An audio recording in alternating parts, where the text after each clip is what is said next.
Master minds commerce చదవాలనుకునే 10th inter విద్యార్థుల తొలి ఎంపిక. తమిళనాడు ఉంది, పెద్ద పెద్ద పొలిటీషియన్స్, కరుణానిధి కొడుకు, కరుణానిధి మనవడు, జయలలిత అనుచరుడు పళనిస్వామి, ఒకప్పుడు ఆయన ముఖ్యమంత్రి, ఆయన 2 సార్లు ముఖ్యమంత్రి. తమిళనాడులో పొలిటీషియన్స్ చాలా కొదవలేదు, చాలా గొప్పగా పెద్దగా పవర్ఫుల్గా ఉంటారు. అలాంటి ఆ పొలిటికల్ దగ్గర ఈ hero Vijay, Joseph Vijay, Rajasekhar, total పేరు అయింది రాజశేఖర్, వాళ్ళ నాన్న పేరు. ఆయన రాజకీయాల్లోకి వస్తుంటే ఎన్ని చేశారో తెలుసుగా మీకు. విజిల్ వేయడం రాదు సార్ నాకు, వేసేదాన్ని లేకపోతే ఇప్పుడు. అట్లా అతన్ని అన్పాపులర్, నేను చూస్తుంటాను అన్నీ. అతను పాపం ఎప్పుడు జనాలు గుమ్మి చేసుకోలేదు, ఇల్లు తిరగలేదు. ప్రెస్లో వీడిని ఒక్కసారి కూడా కామెంట్ చేయలేదండి, ఒక్కసారి కూడా. గొప్ప విషయం అది. భారతదేశంలో ఒకే ఒక్క ఈ హీరో అనబడే రాజకీయ నాయకుడు అనబడే ముఖ్యమంత్రి, కాబోయే ముఖ్యమంత్రి జోసెఫ్ విజయ్ వాళ్ళని అవినీతిపరుడు అనలా. ఎప్పుడు అన్నాడీఎంకే అనలేదు, ఎండిఎంకే అనలేదు, ఎవరు అనలేదు. అనకుండా ఓన్లీ ఏది మొత్తాన్ని జనం తీసుకొచ్చి అలా బయలుదేరి వచ్చాడు. ఎంత జనం మొత్తం వచ్చారు, అప్పుడు 10 నిమిషాలు వెళ్ళిపోతాడు. జనం తెగ వచ్చారు. ఎందుకంటే అతనికి రజనీకాంత్ కంటే, కమల్ హాసన్ కంటే పెద్ద పాపులారిటీ. ఎందుకంటే ఇతను వచ్చినప్పటి నుంచి ఇప్పటి వరకు నేను చూసే 1986 నుంచి అబ్బాయి నాకు తెలుసు. చిన్న అతను కూడా తెలుసు నాకు. నేను పనిచేసేవాడిని మద్రాసులో, యూనివర్సిటీలో చదువుకుంటా. అతను ఎప్పుడు என்னங்க சௌக்கியமா என்ன வேண்டா என்ன அப்புறம் பக்கம் அண்ணா காமெடி வேண்டாம் తూకం వస్తుంది. ఇంత మించి వాయిస్ ఉండదండి. ఇప్పుడు కూడా చూసుకోండి, అలాగే ఉంటాడు. ఎవరు ఏమండి, ఈవెన్ వాళ్ళ ఫ్యామిలీ మెంబర్స్ అందరూ కూడా చాలా డౌన్ గా ఉంటారు. వాళ్ళ నాన్న ఒక్కడే రాజశేఖర్ గారు 70 సినిమాల దాకా డైరెక్ట్ చేశాడు. తెలుగులో కూడా చేశాడు, సోమబాబుతోనే ఎవరితోనో, బలిదానమో అట్లాంటి పేరు. మంచి డైరెక్టర్ అయినా 70 సినిమాల దాకా చేశాడు. ఇతను చాలా జనం వస్తే 30 మంది చచ్చిపోయారు, 30 మంది 40 మంది చచ్చిపోతే అడ్వాంటేజ్ తీసుకొని అతన్ని తిట్టారమ్మ. కేసులు గీసులు హీనంగా అది వాళ్ళ సంబంధం. పైగా సిబిఐ వెళ్ళి ఢిల్లీ తెలుసా, అంటే ఒక పార్టీలో రాకపోతే, వాళ్ళ సపోర్ట్ చేయకపోతే ఏమన్నట్టుగా అయిపోయిందంటే, ఒకసారి 2 సార్లు 3 సార్లు, ఇంకోసారి వేరే కోర్టులో ఇతను 100 కోట్లు ఇదే చేశాడు, ఇది అట్టొచ్చింది ఆయనకి.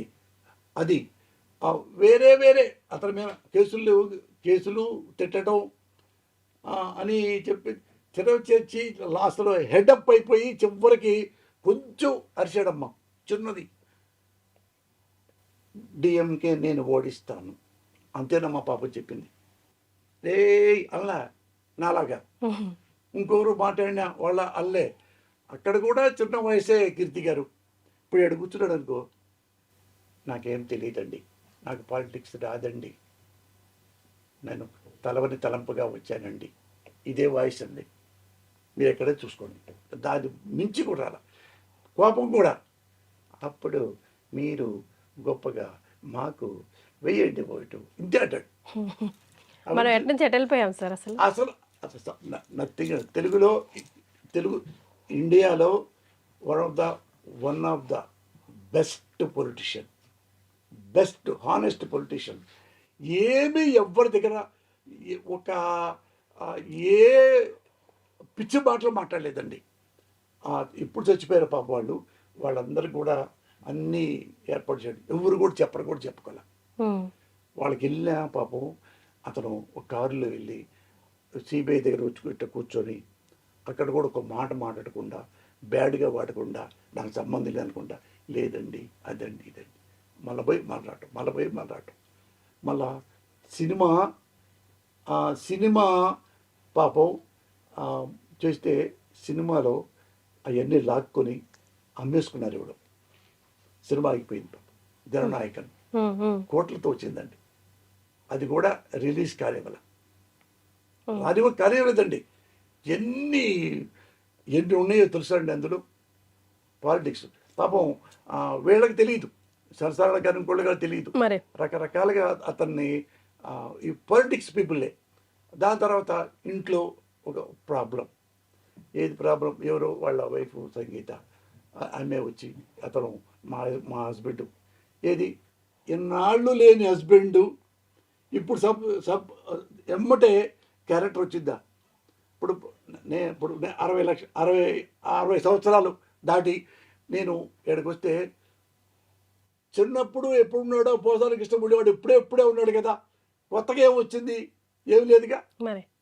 ఎప్పుడు ఏమీ చేయలే నాలో ఒకటి ఏంటంటే నేను ఎవ్వరి జోలికి ప్రమాణ సాక్షిగా వెళ్ళను నన్నంటే మాత్రం ఊరుకోను నన్ను కొట్టినా చంపినా నన్ను ఎక్కడన్నా ఎవడన్నా ఇప్పుడైనా మీ దగ్గర కూర్చోబెట్టి నార్కో టెస్ట్ చేయించుకోవచ్చు ఎప్పుడైనా అవినీతి పనులు చేశాడా ఎప్పుడైనా లంగా పనులు చేశాడా ఎప్పుడైనా బ్రోకర్ పనులు చేశాడా ఒకవేళ వేరే ప్రభుత్వం దగ్గరికి వెళ్ళి చెంచాగిరి చేసి 2 ఎకరాలు తీసుకున్నాడా ఏమైనా పైరవీలు చేశాడా మీరు ఏదైనా ఇంట్లో ఏవైనా సెలెక్ట్ చేసుకోండి అన్ని సెలెక్ట్ చేసుకోండి నార్కో టెస్ట్ ఇక్కడ చేసుకుంటా తల్లి సాక్షిగా చెప్తున్నా అయితే డ్రామా ఇక్కడ కెమెరా ముందు డ్రామా ఆడాడు నాతో పాటు ఇలాంటి వాడు పోసాని అన్నవాడు నా పక్కన కూర్చోబెట్టండి ఇద్దరికి నార్కో టెస్ట్ చేయండి నేను తప్పైతే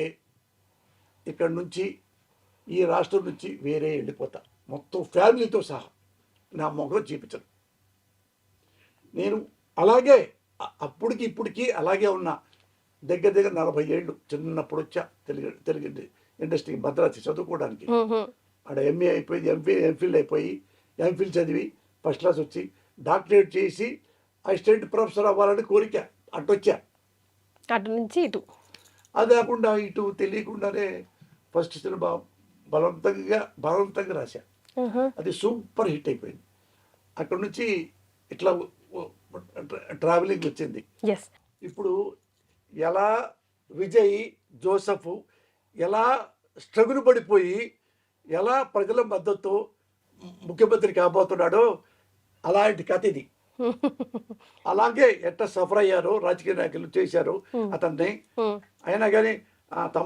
తమాయించుకొని ఎలా సక్సెస్ అయ్యాడో ఇలా కూడా ఈ అమ్మాయి అలాగే తమాయించుకొని చివరికి బుద్ధి చెప్పి సొసైటీలో ఇలా ఉండాలి ఏది రాజకీయ నాయకులు ఉండాలని కాదు సొసైటీలో ఓటరు ఎలా ఉండాలో చెప్పే కథ అదే నాకైతే అరుణారెడ్డి ఎవరు సార్ ఈ సినిమాలో ఎందుకంటే ఈ ఫోటో ఒకటి వైరల్ అవుతా ఉంది ఈ ఫోటో ఇందులో శారీ కట్టుకొని ఉన్నారు అందులోనేమో చీర కట్టారు మెంటల్ కృష్ణ అయ్యారు ఇందులోనేమో అది నైటీ అదే ఇందులోనేమో చీర కట్టుకొని ఉన్నారు ఏమండి ఓ మాట అడుగుతా మీరు చెప్పండి నా చీర బాగానే ఉందా చీర సార్ చెప్పండి అది ఏది కాదు కదా కాదు కాదు నేను రియలే కాదు కథకి అది ఏదో అదృష్టమో దురదృష్టమో ఆ 2 కథకే డిమాండ్ అయింది అక్కడ కంపల్సరిగా చేయాలి ఇక్కడ కంపల్సరిగా చేయాలి అంటే ఏమడుగుతారు నేను ఏమండి మీరు చాడిస్టా కాదండి హ్యూమనిస్ట్ అంటే మరి ఎందుకు శారీ కట్టారు అంటే సార్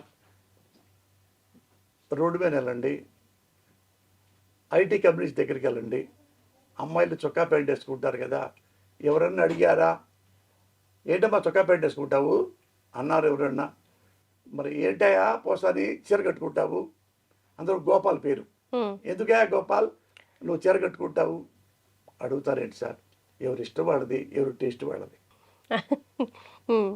అది క్యారెక్టర్ డిమాండ్ చేసింది అట్లాగా డిమాండ్ చేసింది